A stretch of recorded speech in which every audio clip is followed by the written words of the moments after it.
and I'm delighted to welcome to the Googleplex author, physician, doctor of soul, and a modern-day guru of human empowerment, Dr. Deepak Chopra.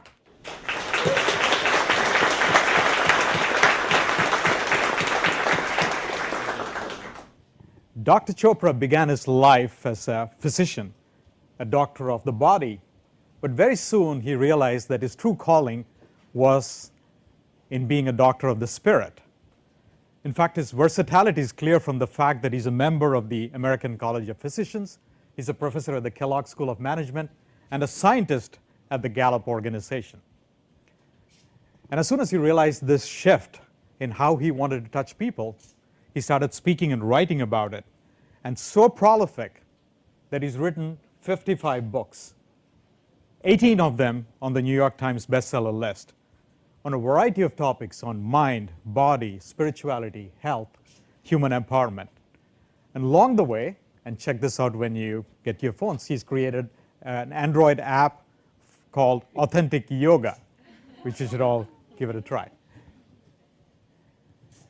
And here to speak about his latest book, The Soul of Leadership, which you should all have copies for,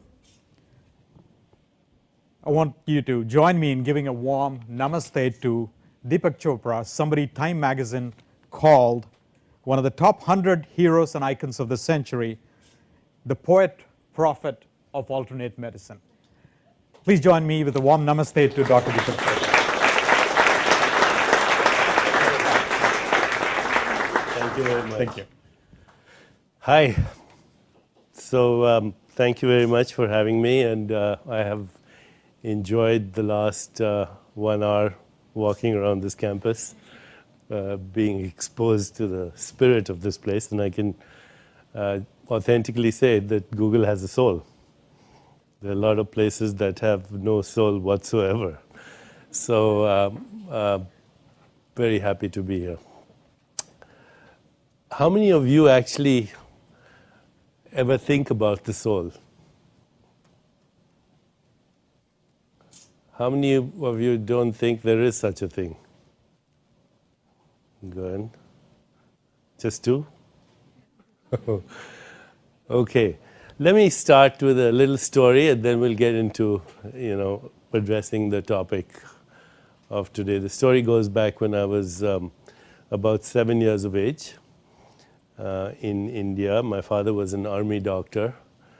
My little brother at that time was about 4 years of age. My mother was the best mother in the world. And we read in the newspapers, we were living in a small town, then small town, in the center of India called Jabalpur. And the newspaper said that Mr. Nehru, who was the first Prime Minister of India and the heir to Mahatma Gandhi, was coming to our little town. This, remember, about 15 years post-independence, to open an automobile factory. Nehru was a great hero for Indians at that time, a visionary, a statesman, as I said, the spiritual heir to Mahatma Gandhi. So there was a lot of excitement, and in our family there was only one discussion over breakfast, lunch, and dinner, and that was what was the color of the sari my mother would wear for the occasion. And my father would, of course, tease her and say that no one was going to notice the color of a sari. So on the day Mr. Nehru arrived, my mother in a beautiful pink sari, and my father in his army uniform with his World War II medals, my little brother, then 4, now the dean of Harvard Medical School, and me, we were on the streets at 4 o'clock in the morning before the sun rose. And by about 6:37, there were millions of people on the street. And in India, when I say millions, it means millions, okay? It doesn't mean thousands or tens of thousands, it means millions. Seething masses of humanity. Wherever you could see, there were people. People on treetops, people hanging by window ledges, people on buses, people on each other's shoulders, rambunctious, rowdy, and really very noisy. And about 9 o'clock, Mr. Nehru's motorcade came by our street. He was standing in a jeep, wearing a white Nehru jacket, as we now call it. This is a Nehru jacket. And he had a rose, a red rose in his lapel, which was his signature, his trademark. And there was a jeep in the front, and there was a jeep in the back, a motorcycle or two. Pretty simple. And it slowly turned the corner and came by us. And as it went by us, Mr. Nehru seemed to turn around, look at my mother, and he took his rose out and he threw it at her.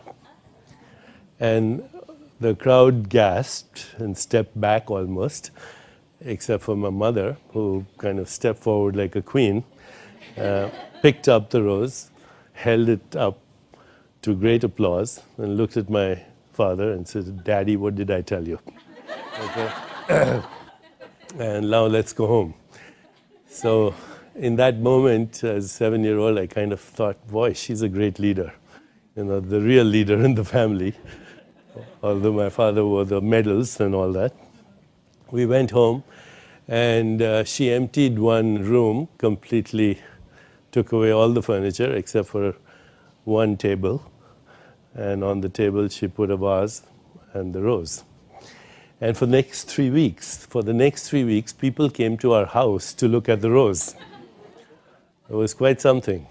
They would come in India, you know, when you go to a house of veneration or a sacred place, you take off your shoes, etc. So they would come and take their shoes off and tiptoe into this room in silence, and they would just look at the rose. After 3 weeks, the rose started to fade, and my mother had a party. She invited all her friends, and at the end of the party, everybody got a faded rose petal. And you should have seen the attitude when they accepted that. It was like they were getting a diamond or a jewel. So afterwards, we asked our mother, my brother and I, what was so special about those rose petals? And she said something, you know, some things you remember forever, that became the genesis of this course that I now teach at the Kellogg School of Management, called The Soul of Leadership. She said those rose petals was symbolic of the soul of India. And at that time, I didn't really understand what that meant, the soul of a country. As I mentioned to you, when I came here, I felt that Google has a soul. When I go to Detroit, I don't feel that. You know, there's something very special when you think of soul, and I'll tell you what that means. But my mother explained that the leaders, in a sense, are the symbolic soul of a group consciousness, that they represent the dreams and the creativity and the longings and the aspirations and the intentions of a collective consciousness. And that collective consciousness could be a small unit, a family. It could be a company, business. It could be a community. It could be a country. It could be a political party. It could be the whole world. But the leader somehow embodies the collective dream.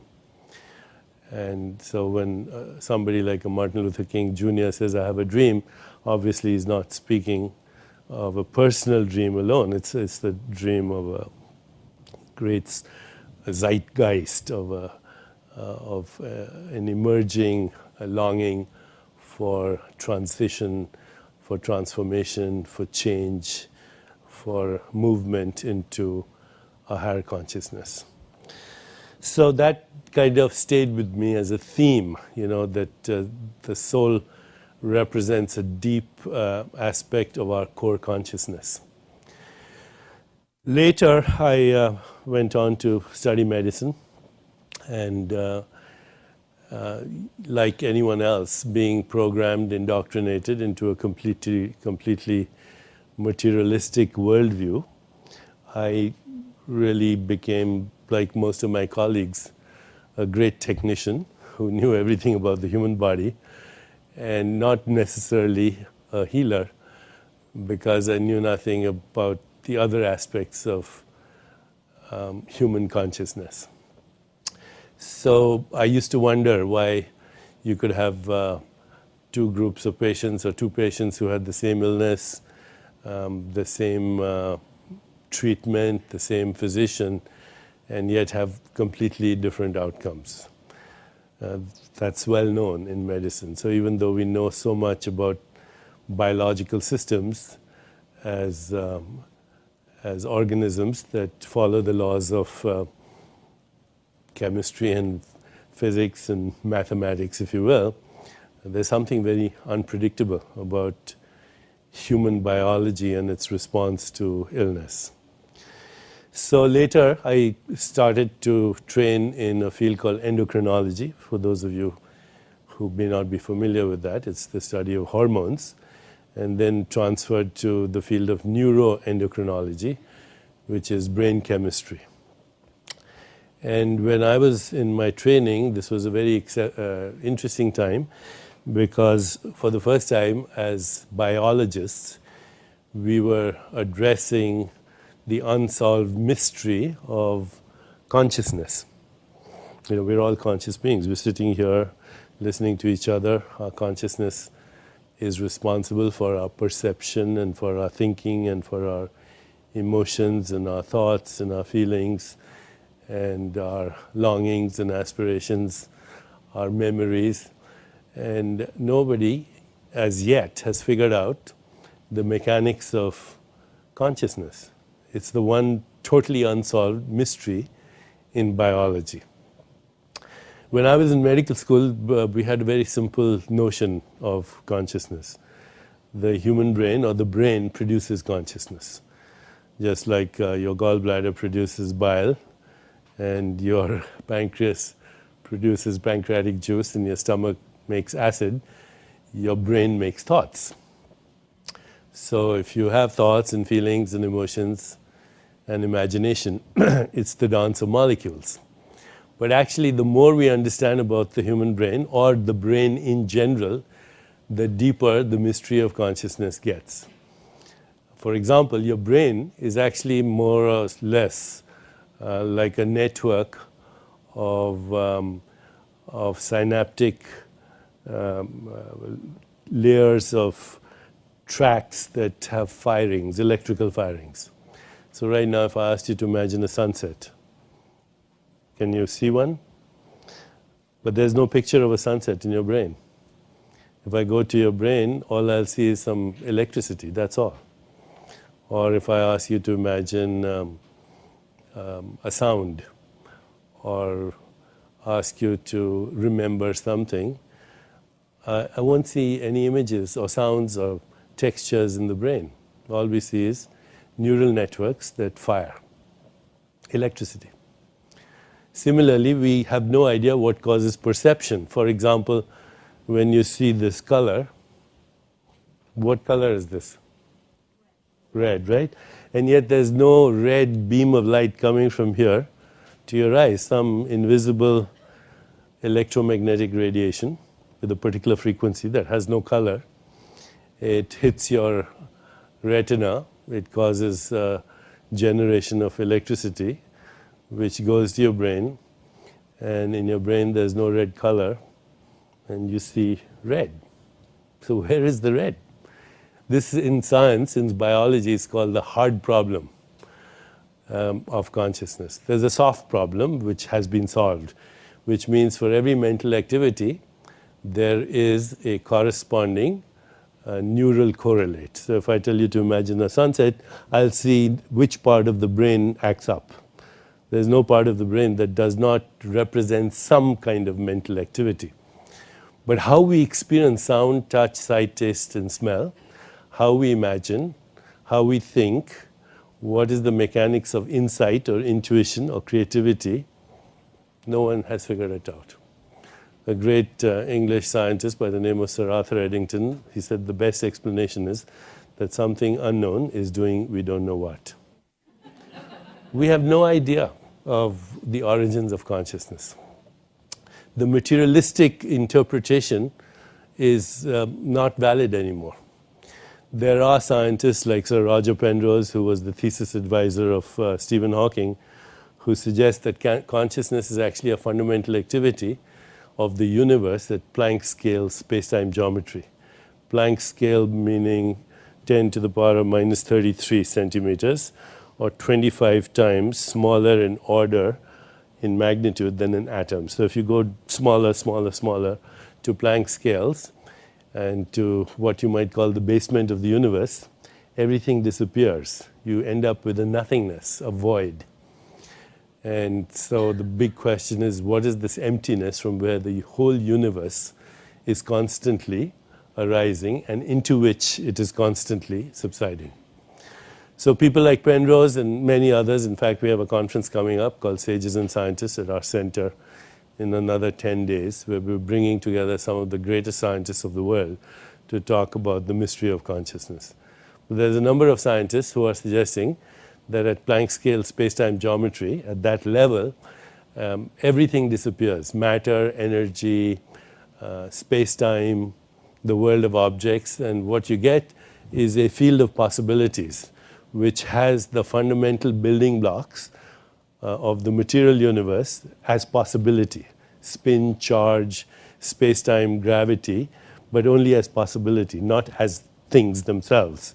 And at that level, there is also Platonic truth, which is things like mathematical truth and musical truth and truth, goodness, beauty, harmony, evolution.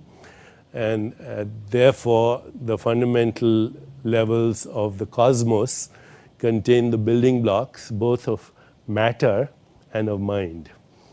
And that our personal consciousness is a little drop in the ocean of consciousness. So, Sufi mystics like Rumi say, you're not just a drop in the ocean, you're the ocean in the drop. So this is where science is taking us right now.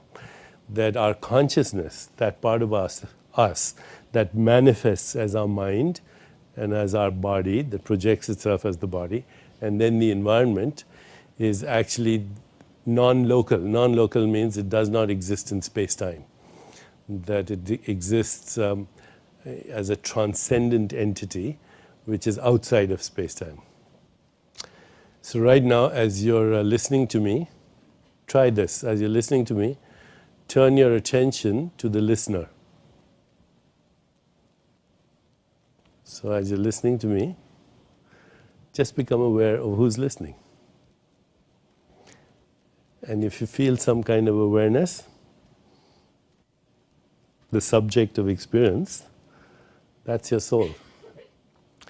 It's not your mind, which might be saying, I wish I'd gone to the bathroom before the lecture, or whatever else. There's a consciousness, a presence, an awareness in which thoughts come and go, in which perceptions come and go, in which ideas come and go, in which the molecules of your body come and go. And so the great wisdom traditions of the world, particularly in the East, have said, hold on to that presence. It's the only part of you that's real.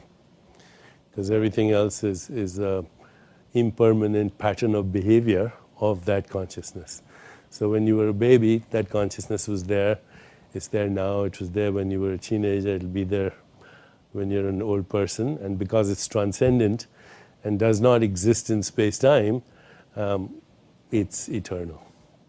And it's part of an impersonal field of awareness, which is a field of possibilities, which is proliferating with uncertainty because the laws of nature disappear here, which is a field of correlation, infinite harmony, as part of the universe. That's why we call it universe, one song, okay, one symphony. It's a field of intentionality. It's a field of creativity.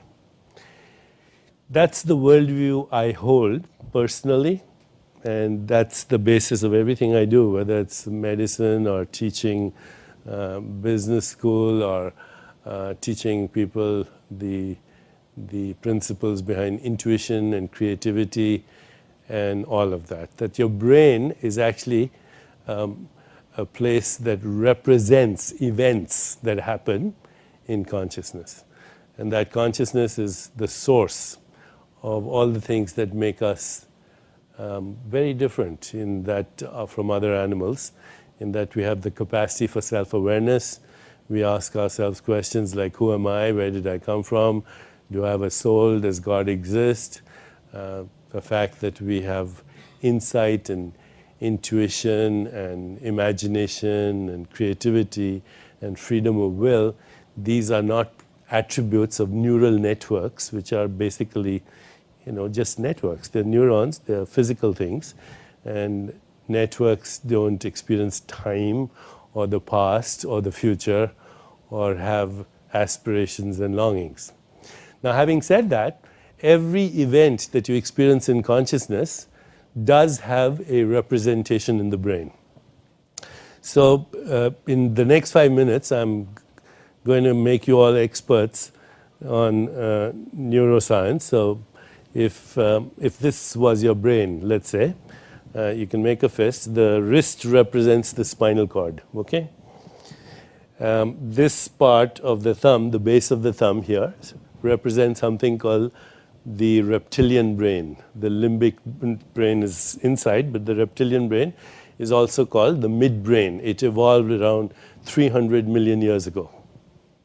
So if you're close to a reptile and you make a sudden noise or a sudden movement, the reptile has something called a startle response. If you're very close, it'll attack you. If you're a little further away, it'll slither away. And this has become, over evolutionary time, it has become what is called the fight or flight response, which means when an animal is threatened, it either attacks or it runs. So when I was in medical school, the way we remembered the functions of the reptilian brain, because it has other functions as well, were the 4 Fs: feeding, fighting, fleeing, and reproduction. Okay? So this is, and it's all totally automatic. There's no thinking involved. It's reflexive. Now, if you open your fist up like this, then you see where my thumb is here. This inside of the brain is called the limbic brain, which is our emotional brain. And when we feel connected, then the limbic system is functioning well. We experience love and compassion, and we experience goodness, we experience kindness, we experience joy, we have equanimity or peace of mind. And you can see that when you're having those experiences, the limbic brain actually is firing very coherently.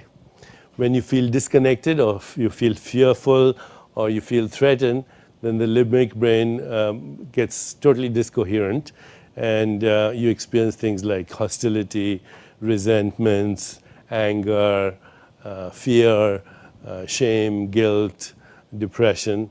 The limbic system is not working properly. Okay, this is 100 million years old.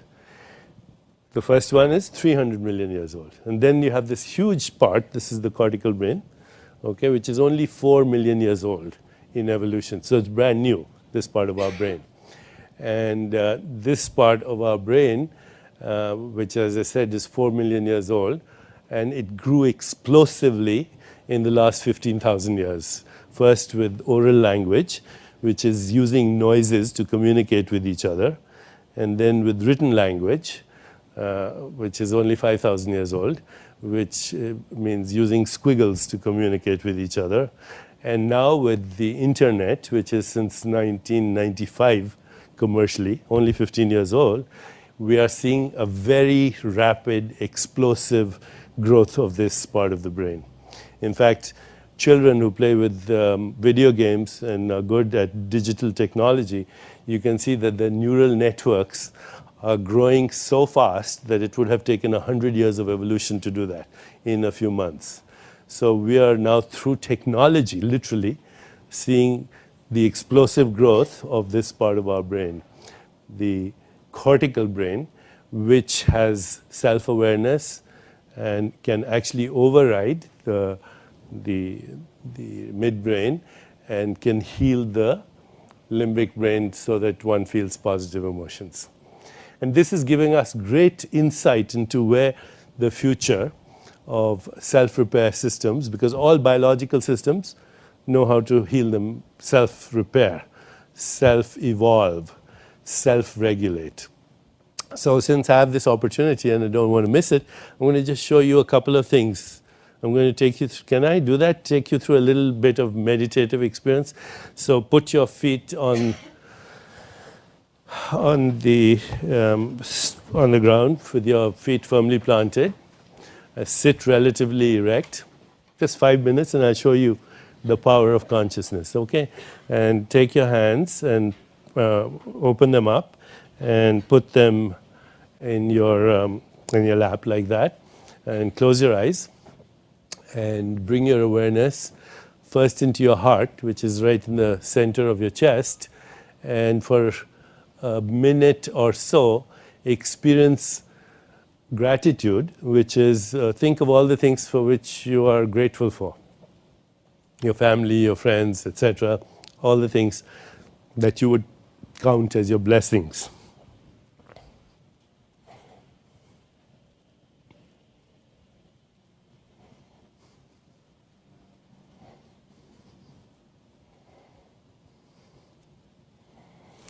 Now think of people in your life that you feel great love for.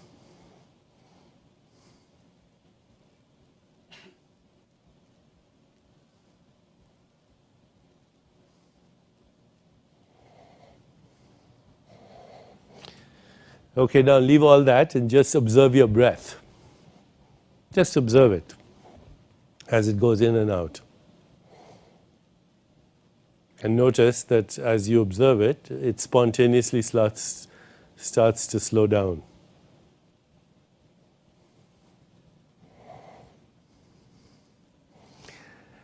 And now you can mentally tell your breath to slow down even more. Slow down.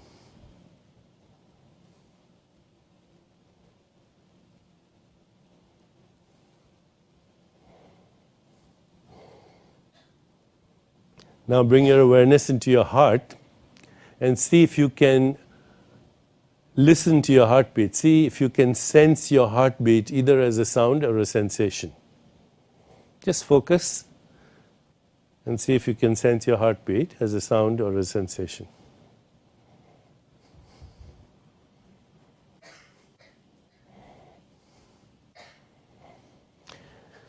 And now move your awareness from your heart into your open hands, into your fingertips, and see if you can bring your heartbeat into your hands. Can you feel the throbbing of your heartbeat in your hands?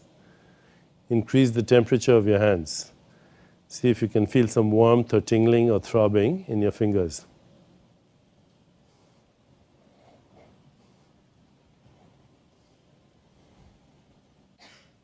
Now bring your awareness into your face and see if you can transfer your heartbeat to your face and increase the blood flow in your face. Feel some warmth in your cheeks.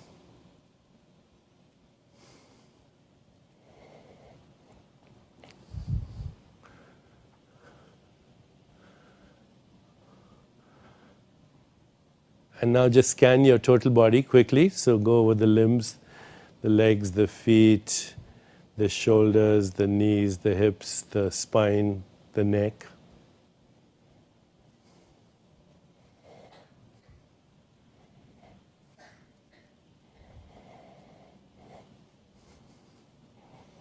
Now bring your awareness into your abdomen, into your stomach, intestines.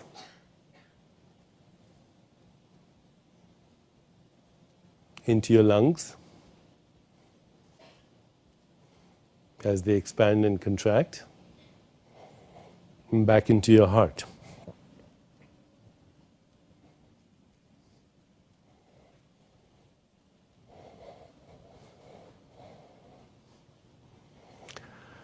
Relax into your body.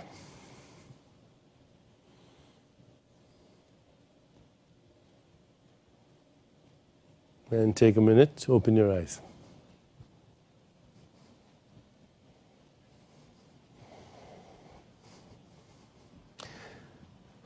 So I took all of 5 minutes, really, no more than 5 minutes, to take you through a series of mental events where you put your attention and had a certain intention. How many people could feel that they could hear their heartbeat? How many people could transfer it to their hands? When you did that, you altered blood flow and circulation, and you actually lowered your blood pressure by 10 to 15 points. 80% of drugs are given for that range of hypertension. How many people could move the blood into their cheeks against gravity through intention? Okay, so all I'm saying is within 5 minutes, you can use your conscious mind to override your midbrain, which means this part, which is the fight-flight response, totally. You can activate the limbic brain just by thinking of love, compassion, kindness, joy, or people in your life. And you can literally rewire your whole brain through practice. And this is just 5 minutes of instruction. This is a new field in science. It's called neuroplasticity. And the operating phrase is neurons that fire together, wire together. So, great yogis in India have been doing this for thousands of years, where they can change their body temperature just with the flicker of an intention, lower their heart rate, change body circulation, lower blood pressure, change autonomic responses. And today we are finding out so much about this part of our brain. This is cortical brain, which is something called there's this little island there called the insula, which is like a hub, where, like, say, a hub, an airport terminal like Chicago, where all the flights come and go. So the insula is like a hub, and it sends messages to all the different parts of the brain and the body and receives messages, okay? And everything functions as an integrated whole, and you can learn to actually influence that, to self-regulate that. So you're no longer victimized by the midbrain into reactive responses. You just stop, you watch the impulse, and you let it go. You activate limbic brain, you activate intuition by asking questions, you activate creativity by incubating and gathering information. So for the first time, we have a deep understanding. We can watch what's happening in the brain through PET scans and CAT scans. And with the newer technologies, like this, for example, which I have in my pocket, which tells me how many calories I'm expending, how much energy I'm using, how long I sleep at night. You can wear headbands to monitor your brainwaves from a distance. And this morning I was at Cisco, and I spoke to 100 countries, 100 leaders, over 150 leaders in over 100 countries. And